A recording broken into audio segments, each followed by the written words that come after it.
Hello YouTube, back once again with my Supergirl reviews, and here we are with episode 3, Fight or Flight, and, sorry, this is a few days late, I've been really busy this week, but, anyway, yeah, this episode, all I can say, another good episode, not much to really say this episode, this show is pretty much a very Flash or Arrow kind of thing, where it's a very case of the week kind of issues, but, yeah, but so all I can say, good episode.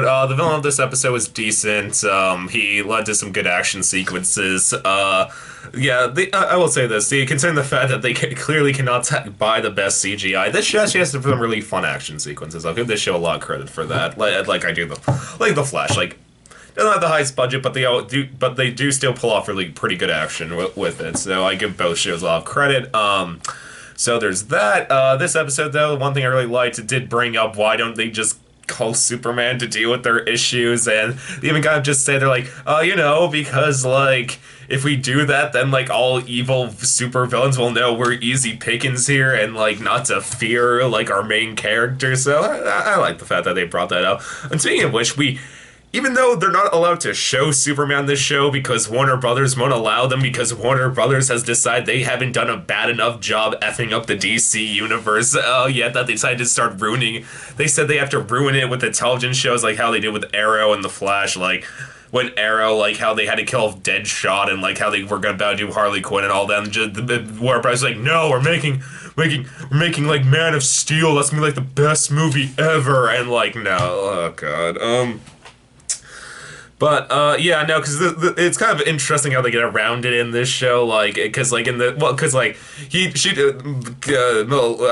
Melissa Benoist's Kara, she, like, doesn't see Superman, he just saves her at the last second, and, like, she's just, like, fading out, so it's, like, a CGI effect, so I thought that was a good, like I said, good idea to get around it, and, I like that, I also like the fact that, like, it kind of shows, like, another reason that she really, Kara does not want to deal with, like, does not want to be saved by Superman or have Superman deal with her issues all the time. I like the fact she's kind of annoyed. She was like, like, I was sent here to protect him before I got stuck in that, like, time warp shenanigans, like, so I thought that was another good idea.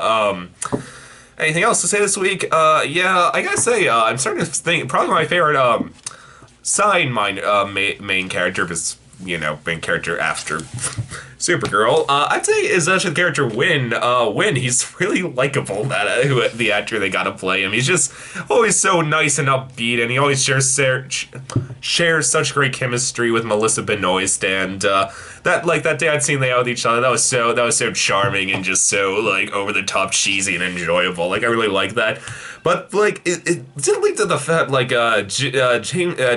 Jimmy Olsen, like, okay, it's supposed to be that, like, Kara's, like, already completely fallen in love with him, is, like, I get, they clearly want to do a love triangle here, like, these writers, like, they're, like, love triangles, whether it be, like, I don't know, like, Caitlin, Iris, and Barry, or, I don't know, like, Laurel and kind of Felicity for, like, the first season, then, like, Sarah and Felicity and Oliver for, like, the second season of Arrow. This show, though, they have the issue they sometimes do when they want to make one so clearly more likable than the other one that they just make the other one come off really annoying and, like, why do you like this guy so much? Like, because when the actor they got, he's just so charming, and he just shares such great chemistry with Melissa Benoist that, like, when you like cut to Jimmy Olsen, it just feels like he just seems so much more annoying and less likable than Win, that you're kind of like, oh, why are you doing this, writers? So there's that, and then at the end of the episode, Lucy Lane shows up. God, I really have issue with superhero names. I know they're superheroes, but God, do names get annoying with superheroes? But yeah, she shows up as Jimmy Olsen's ex-girlfriend, and so let's see where that's going. Yeah, so that I also thought, once again, getting around the whole fact of, like, how they deal with the fact they can't show Superman, that, like, after Kara defeats the villain of the episode, like, how he just messages her on, like, some Facebook, like, entry. I thought that was a good idea how to get around it. So yeah, like I say, still a good episode. Had some fun action, just typically good episode, or I assume it's gonna be a typically good episode, this show. still has some fun action. One's becoming a very incredibly likable side character.